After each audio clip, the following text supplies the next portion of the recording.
Cardiovascular disease is the #1 leading cause of death worldwide.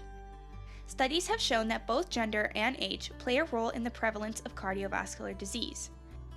Men and postmenopausal women are found to be at a greater risk. However, this does not mean that middle-aged women shouldn't be concerned about their heart health.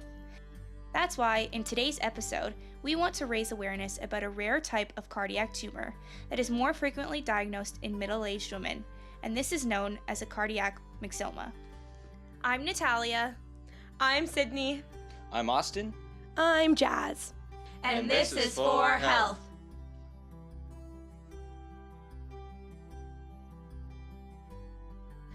A cardiac myxoma is a benign or non-cancerous tumor of connective tissue that is located in one of the heart's chambers. Cardiac myxomas originate from the septum, which is the wall of the heart that separates these two chambers, known as the atria. 75% of these tumors are located in the left atrium. They can occur in one of two ways: sporadically, where the tumor appears randomly, or genetically, where the disease is inherited through family. 90% of cases are sporadic and can happen at any age. Of this 90%, 75% occur in women between the ages of 30 to 60. To better illustrate today's topic, let's focus in on Lisa, a patient that fits this demographic.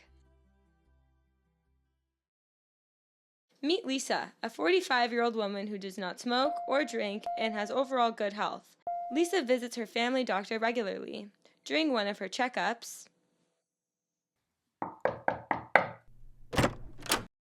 Good afternoon, Doc.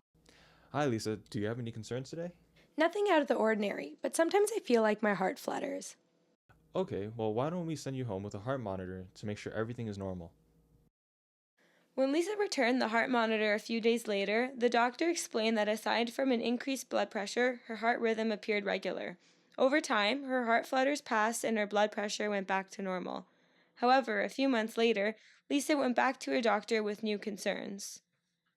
I'm experiencing auras and I feel very faint and dizzy. It often feels like someone's flashing something in my eyes. Not to worry, it's most likely an ocular migraine. I recommend seeing your optometrist. In addition to these symptoms, Lisa experienced difficulty breathing, especially before bed when she lied down, tightness in her chest, and shortness of breath. One day, on her way to work, Lisa experienced a terrible headache followed by a severe aura. She felt dizzy and faint but remained conscious. However, she could not feel her legs anymore. Coworkers called an ambulance and she was rushed to the hospital. 2 CT scans were performed immediately, showing many clots throughout her body. The largest clot was restricting blood flow to both lower limbs. Lisa was then rushed into an emergency surgery to remove these clots.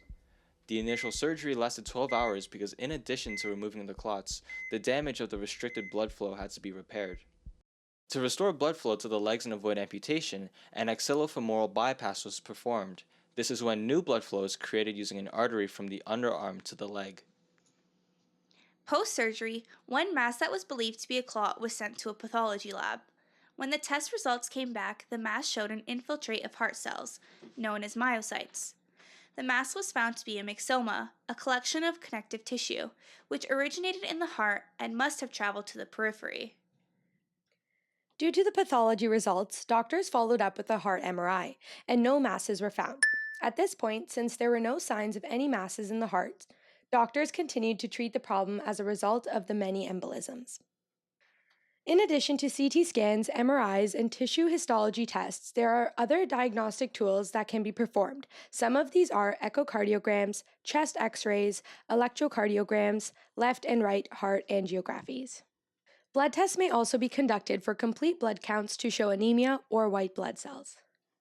Through the course of 11 months in the hospital, Lisa had 9 surgeries to repair damages created by the emboli. These procedures included several more bypass surgeries to restore blood flow, removal of the left fibula due to infection, management of necrotic tissue in lower extremities, as well as kidney dialysis since her kidneys were down to 10% function. Had this myxoma still been in Lisa's heart and not embolized, another treatment option would be to remove the cardiac myxoma in the left or right atrium to prevent its potential to embolize. Other complications in addition to embolisms and infections are sudden death, congestive heart failure, cardiac arrhythmias, and myocardial infarctions. In Lisa's case, she is currently undergoing physiotherapy to regain function in her lower limbs.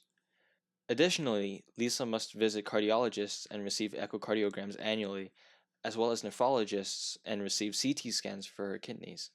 In terms of medications, Lisa is required to take many vitamins, such as iron for blood loss and vitamin D to maintain bone health. When in pain, Lisa is able to take Tylenol, and for further blood thinning, aspirin has been recommended.